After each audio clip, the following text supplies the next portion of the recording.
Welcome back to Pachter Factor on SIFTD.net. A special welcome to our Patreon patrons, to our YouTube subscribers. You're keeping the show alive. Appreciate it. The rest of you, even the patrons, please link your Amazon Prime account to your Twitch Prime account. It's easy to do. There are instructions in the show description. You just have to try. So please try, because you're sticking it to Amazon. You have that subscription. You've already paid for it. Make them pay us. It's your money. They have it. Take it out of their pocket and give it to Shane, please. Today's question from Sifted from Delfino, which I assume means dolphin. What is Ubisoft's overall strategy as a publisher? It seems it can't catch a break. It released a good 2D Prince of Persia game that flopped. It released Assassin's Creed Mirage last year, which also underperformed. At least it owns these IPs, so costs and losses are kept relatively low. Does it make sense for it to create licensed games with bigger risks? What should Ubisoft be doing? Ubisoft has about 30 IPs. I mean, it's kind of shocking how many they have. They have about 10 that have done really, really well. I think the smartest thing they could do is focus on the 10, which are all owned. And that's Far Cry and For Honor and Beyond Good and Evil. And there's a lot of them. And Prince of Persia, Assassin's Creed, and Ghost Recon, and Splinter Cell, and Rainbow Six, and I'm sure I can name 5 more. Not Skull and Bones. But they just seem to get distracted. Now, I'm not down on Star Wars or Avatar, because those are big brands that could sell a lot. But I think the company's smartest move would be to figure out a way to release every game I just mentioned every 3 years. And release 5 of them a year and generate a lot of sales, and then come up with good live services to support those games for the following year, 2 years, until people are bored and they're ready for the next one. And I think that's the path they're on, but I think they're too easily distracted by opportunity. So I don't think it's a bad company, because it's so creative and they have such depth of intellectual property. But I think they're trying to do a little bit too much all at once. And to their credit, it took them a long time to figure out that they're not very good at mobile.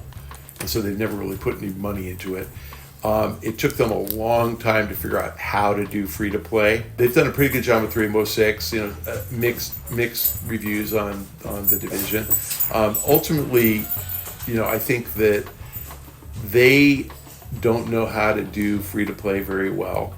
And I'm not sure anybody's really good at it. The guys that are good at free-to-play do only free-to-play. But the examples are Ultimate Team and GT Online that give console game makers who knew how to do it. So UB might not have the right IP for that. Like Assassin's Creed as a multiplayer free-to-play, add-on is weird. Yeah, so I don't know what they could do other than make 5 games a year and get their games on a 3-year cadence. And I think they can do that. I actually think they have enough IP. And then if they can layer in like a big license IP every, 3 of them, one every 3 years, then you have 6 games, 5 owned in Star Wars, 5 owned in Avatar, I didn't mention like Rabbids, there's just, they have... Division. Yeah, The Division. What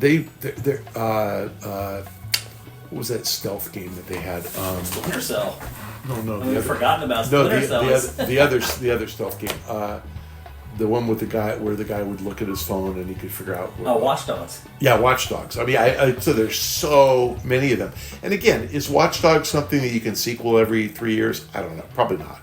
Is For Honor something? I actually kind of think it is, right? But I don't know. Like maybe not.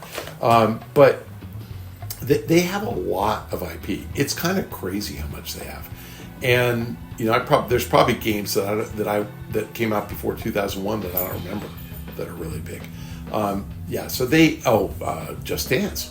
I mean, there's so much content there. What's that guitar thing called that they have? Rocksmith. Yeah, Rocksmith. Yeah. And they have Ono, which is not that great, and they have The Crew. There's so much content in that company. So I do not think they're doomed at all. It's like our favorite stock. I think that they're going to get their act together. And I say this just because of just the probability that they're going to get it right after getting it wrong so many years. You pointed out all the things they did wrong. they're just way overdue to get it right. And they do make good games. They just don't pick the right projects to pursue. So I'm a fan, and I think the talk's going to start to work, and I think the company's going to thrive. And like I said, at least they make good games. So who cares how many copies Prince of Persia sold? If you liked it, then that was great. That's all that really matters. Thanks for joining us on Pachter Factor on SIFTD.net. Appreciate your patronage from our Patreon fans, and appreciate your subscription from our YouTube subscribers. All of those people, plus all the rest of you freeloaders, please try to remember to link your Amazon Prime account to your Twitch Prime account. Since you're a freeloader, it's free. So you get this show for free, and you get Amazon to pay us for free. Free is good, okay? And it's not really free because somebody's got to pay. If it's too good to be true, it's not true. It's too good to be true because Amazon's paying us, and you're sticking it to them, and it's free. So look up the word freeloader, because that's you, and it's free. I'm giving something free to a freeloader. That's nirvana. Thanks very much for joining us. We'll see you next time.